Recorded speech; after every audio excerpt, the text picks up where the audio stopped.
ایک دفعہ حضرت موسیٰ علیہ السلام کے پاس ایک آدمی آیا اور کہا کہ اے موسیٰ میں آپ کا شاگرد بننا چاہتا ہوں۔ تو موسیٰ علیہ السلام نے کہا کہ آپ میرے شاگرد نہیں بن سکتے۔ جب اس نے بار بار تکرار کیا کہ اے موسیٰ میں آپ کا شاگرد بننا چاہتا ہوں، میں آپ کی صحبت میں آ جاؤں گا، میں بھی تو نیک انسان بن جاؤں گا، آپ کی صحبت میں رہوں گا، کچھ حاصل کر سکوں گا علم۔ تو موسیٰ علیہ السلام نے کہا چلیں ٹھیک ہے۔ اب دونوں سفر میں جا رہے ہیں۔ جب راستے میں بھوک لگی تو موسیٰ علیہ السلام نے ان شاگرد کو روٹیاں لینے بھیجا۔ موسیٰ علیہ السلام کے پاس 1 دینار تھا، اس کے پاس 2 دینار تھے، ٹوٹل 3 دینار ہو گئے۔ جب وہ روٹیاں لینے گیا تو 3 دینار کی 3 روٹیاں آئی۔ جب وہ روٹیاں لے کر جا رہا تھا تو اس کے دل میں خیال آیا کہ موسیٰ علیہ السلام کو تو 1 دینار تھا، میرے 2 تھے، تو میں 1 روٹی کھا لیتا ہوں اور پھر تقسیم برابر ہو جائے گی، ایک ایک کر لیں گے۔ تو موسیٰ علیہ السلام کے جب پاس پہنچا تو موسیٰ علیہ السلام نے پوچھا کہ روٹیاں کتنی تھی؟ کہا اے اللہ کے نبی روٹیاں 2 ہی تھی۔ موسیٰ علیہ السلام نے پھر پوچھا، کہا روٹیاں 2 تھی تو ایک ایک تقسیم کر لی۔ تو موسیٰ علیہ السلام اس کو اپنے ساتھ لے کر چل پڑے۔ جب آگے جا رہے تھے تو ایک دریا آ گیا، اس کا پل بہت دور تھا۔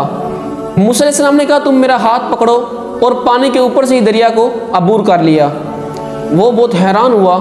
موسیٰ علیہ السلام نے کہا کہ اب تیرا ایمان تازہ ہوا ہے؟ اس نے کہا میرا ایمان تو بہت زیادہ تازہ ہو گیا، میں یہ دیکھ کر حیران ہو گیا کہ پانی کے اوپر سے گزر گئے اور پاؤں بھی گیلے نہیں ہوئے۔ تو موسیٰ علیہ السلام نے پوچھا کہ اب بتاؤ روٹیاں کتنی تھی؟ کہ اے اللہ کی نبی روٹیاں 2 ہی تھی۔ روٹیاں نہیں بتائیں اس نے کہ روٹیاں 3 تھیں۔ تو آگے پھر جا رہے ہیں، آگے دیکھا کافی ہرن آ رہے ہیں، کافی تعداد میں۔ موسیٰ علیہ السلام نے ایک ہرن کو اشارہ کیا، اپنی طرف بلایا کہ ادھر آؤ۔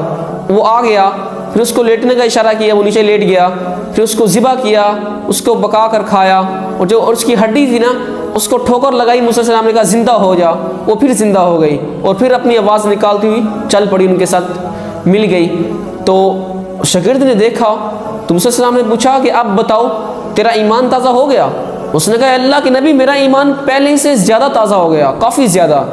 میں یہ دیکھ کر حیران ہو گیا کہ ہرن آپ کے پاس خود آ گیا اور خود ہی لیٹ گیا، نیچے ذبح کیا آپ نے، اس کو کھایا بھی، اور پھر اپنے ٹھوکر لگائی اور پھر وہ زندہ ہو کر چلا گیا۔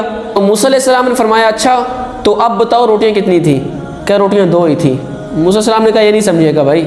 اب آگے جا رہے ہیں تو 3 سونے کی اینٹیں پڑی ہوئی تھی۔ موسیٰ علیہ السلام نے ایک سونے کی اینٹ خود لے لی، ایک اس کو دے دی۔ جب جانے لگے تو اس نے کہا بھائی تیسری اینٹ کس کی ہے؟ موسیٰ علیہ السلام نے کہا یہ اس کی ہے جس نے تیسری روٹی کھائی تھی۔ تو اس نے کہا کہ تیسری روٹی میں نہیں کھائی تھی۔ اس نے کہا کہ تیسری روٹی بھی میں نے کھائی تھی۔ اینٹ لینے کی بجائے، مطلب سونے کی اینٹ مجھے مل جائے، اس نے پھر سچ بتایا جا کے۔ تو اتنے اللہ کے معجزے دیکھے، وہ دیکھ کر اس کا ایمان تازہ نہیں ہوا، سچ نہیں بتایا اس نے۔ لالچ دیکھو، سونے کے پیچھے اس نے سچ بتا دیا۔ موسیٰ علیہ السلام نے اس کو اپنے والی بھی اینٹ دے دی کہ یہ تینوں تم رکھ لو اور مجھ سے جدا ہو جاؤ۔